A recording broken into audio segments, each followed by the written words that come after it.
계속 유튜브 컨닝하세요. 요 얘기만 계속 생각하세요. 그렇게 중요하니? 네, 매우 중요해졌어요. 야, 맛있겠다. 그러니까 알고리즘이 상당히 무서워지는 거예요. 네, 맞습니다. 검색 순위 썰만 잘 풀어도 올라갑니다. 자, 이게 무슨 얘기인가 하니까 무슨 얘기냐면요, 간단해요. 그냥 듣고 싶은 얘기는 막 들어요. 뭐 가장 단적인 예가, 제가 예전에 주식 잘 모르거든요. 근데 제가 넘어간 적이 있었어요. 그 200만 원을 아낌없이 투자했죠. 그래서 이제 얘기가 들려왔던 게 뭐냐면, 내 주변에 거기 회사 다니는 사람이 얘기해 준 건데 뭐 이런 거 해가지고 주가가 올라갈 거라고 해서 거기는 회사 직원들이 다 주식을 샀다. 그거 어디냐, 뭐 이런 식으로 저도 듣고 그냥 불과 그 얘기 들은 지 한 10분 만에 그 이제 마음을 굳히고 그 다음에 샀던 기억이 나요. 무슨 말이냐면, 내가 원하는 얘기, 그러니까 간단하게 말씀을 드리면 구매 시 이득, 요 얘기만 계속 생각하셔야 돼요. 그러려면 어떻게 해야 됩니까?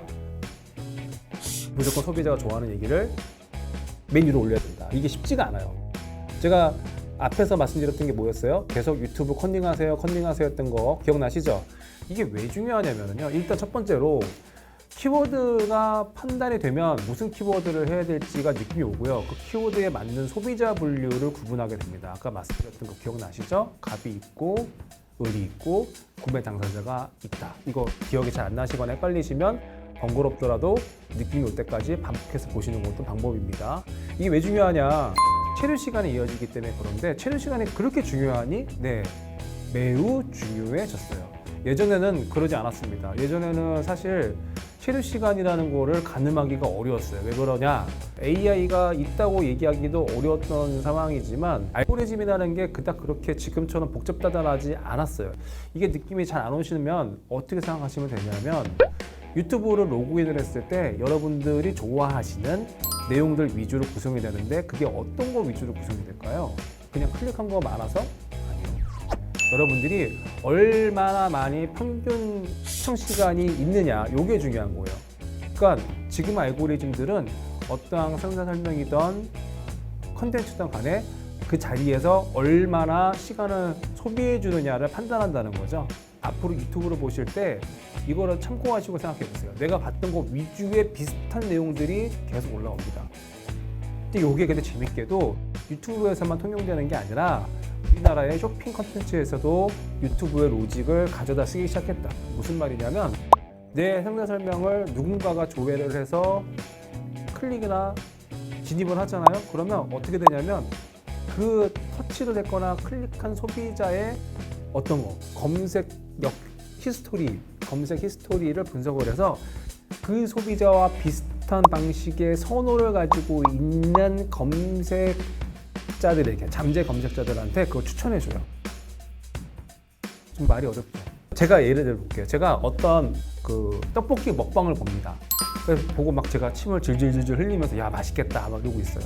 그러면 알고리즘은 김태형이라는 애가 어제, 그제, 오늘 이런 키워드로 검색을 하다가 주로 먹는 거에 관심이 많은데 그중에 떡볶이란 키워드로 검색을 했는데 3분짜리 영상을 다 채워서 봤네? 그러면 저 같은 사람한테, 저스러운 사람을 판단을 하는 거예요. 저보다 키가 약간 더 크거나 몸무게가 좀 더 나가거나 하는, 큰 차이가 없는데 비슷한 선을 갖고 있는 사람들의 데이터를 쫙 추출을 한 다음에 제가 클릭해서 봤던 떡볶이 영상을 던지는 겁니다. 그러면 저 같은 사람들, 말이 좀 이상한데 저스러운 사람들은 역시나 비슷한 선을 갖고 있기 때문에 떡볶이에 대한 터치할 가능성이 높아지겠죠.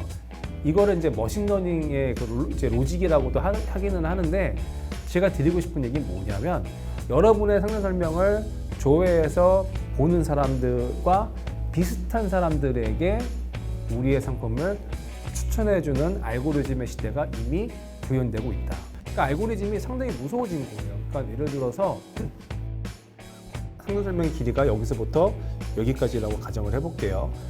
여기 부분에 제가 앞 시간에 말씀드렸던 움직이는 짤이 있다고 가정을 해보겠습니다. 이걸 쳐다보고 있어요. 그러면 이걸 쳐다보고 있으면 카운트되는 시간만큼 가산점이 들어가지고요. 이미지, 텍스트, 블로그처럼 쓴다고 하잖아요. 그런 경우에는 이미지와 텍스트의 연관관계를 계산합니다. 그러면 거기에 들어가 있는 이미지를 보다가 설명을 보다가 그러면 멈춰 있겠죠, 커서가?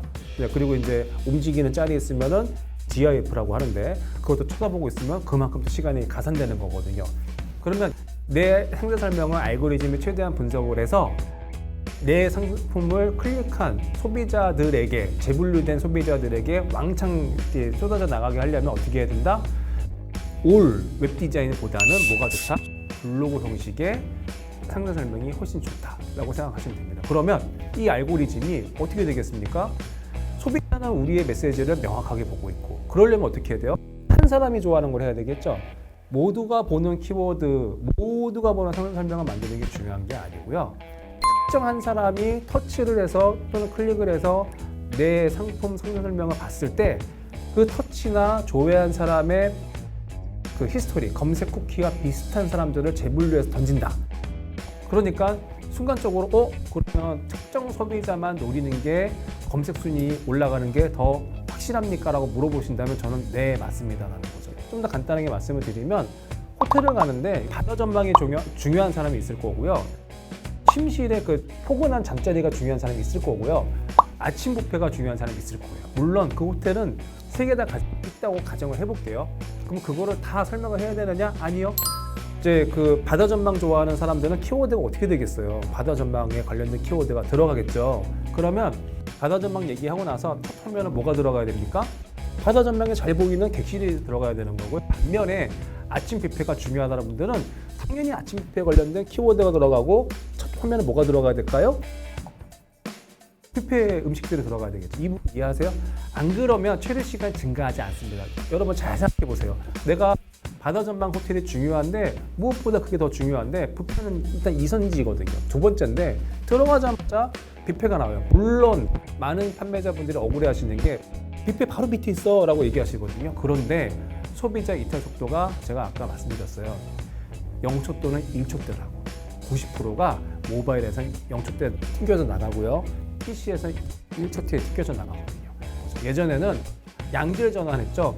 무조건 사람들이 많이 들어오게 되면 그 중에서 구매가 이루어질 것이다 라고 생각을 했는데 지금은 어떻다? 아니다.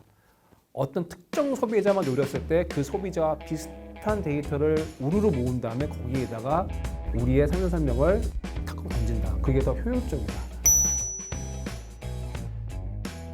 자, 그러니까 정리해 보겠습니다. 스토리텔링은 뭐가 중요하다? 체류 시간이에요. 체류 시간 늘어나려면 어떻게 해야 된다? 특정 소비자가 특정 주제를 좋아해야 되겠죠. 그러니까 아까 드렸던 호텔 같은 경우에는 뷔페는 뷔페 소비자를 위해서 따로 구성을 해야 돼요. 이해되셨죠? 숙면을 취하는 분들은 숙면 키워드를 써가지고 숙면에 관련된 이미지가 맨 위에 올라가야 돼요. 바다 전망이면은 바다 전망에 관련된 키워드가 구성되면서 바다 전망에 관련된 이미지가 맨 위에 올라가요. 이게 바로 체류 시간을 증가시킬 수 있는 첫 번째 전략이다. 그리고 어떻게 한다? 그 소비자를 통해서 확산시킨다. 한 사람한테 확산시키는 게 중요하지 100명의 다양한 주제를 갖고 들어오는 소비자들이 보는 건 이젠 중요하지 않다.